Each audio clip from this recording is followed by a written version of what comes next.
ሰላም እንዴት ናቸው? የዳጣ ድራማ ተከታዮች ዳጣ እንግዲህ ቤተሰቦቿን ለማግኘት ብዙ መስዋዕት ከፍላ በመጨረሻም የተሳካላት ይመስላል። ከጎዳና ህይወት ወጥታ አሁን ወደ አባቷን የማግኘት ደረጃ ደርሳለች። አሁን እንግዲህ በቀጣይ ደግሞ እናቷን የማግኘት ደረጃ እንደምትደርስ እናምናለን። እንግዲህ ዛሬ ማቀርብላችሁ የዳጣ ድራማን ነው።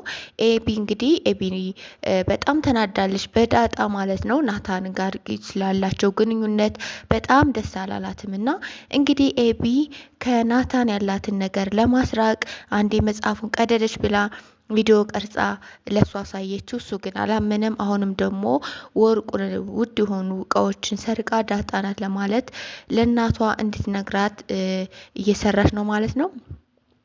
እዛ መጽሐፉን ቀድቼ ገንዘብ ይከፍልሻል በማለት መጽሐፉን አስቀደደቻት። ከዛም ናቲ እውነቱን አወቀ። ናቲም ኤቢ ለምንድን ነበር ሂደን እንገዛለን አላት። ኤቢም ከኔ ጋር ሂደን እንገዛለን ደግሞ እኔ እገዛላለሁ አለችው። ኤቢም እንግዲህ በጣም ተናዳደች። ናቲም ቅጣቷን መቀበል አለባት ዳጣ ብሎ ከዳጣ ጋር ነው መሄድ ብሎ እሱም በጣም እንትን አለ። ዳጣም እንግዲህ ከእሷ ጋር ብትሄድ ይሻላል አለችው። ዳጣም አንቺ ቅጣትሽን መቀበል አለብሽ አላት። ናታም ከዛም ከዳጣ ጋር ወደ ገበያ ሲሄዱ ኤቢን በጣም ተናደደች እና ከመኝታቸው ቤት ገብታ ዳጣን ከመኝታ ቤት ገብታ ወርቁን ሁሉ ወስዳ ዳጣ ናት እሷ ናት የወሰደችው ብላ ለእናቷ ነገረቻት። ኤቢም ትምጣና አንጠለጥልዬ ነው መቀበላት አለችው። እናቷም ይሄን ሁሉ ወስዳ እንዴት ነው ምትመጣለች? ኤቢ ትመጣለች አለች።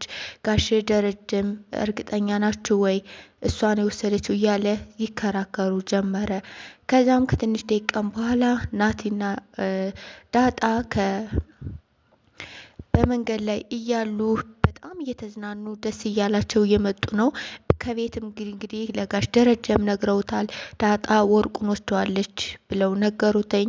ከዛም የነሱም ሰራተኛ ዛሬ ባትመጣ ይሻላል እያለች በብዙ ነገር ስንት ስትል ነበረ።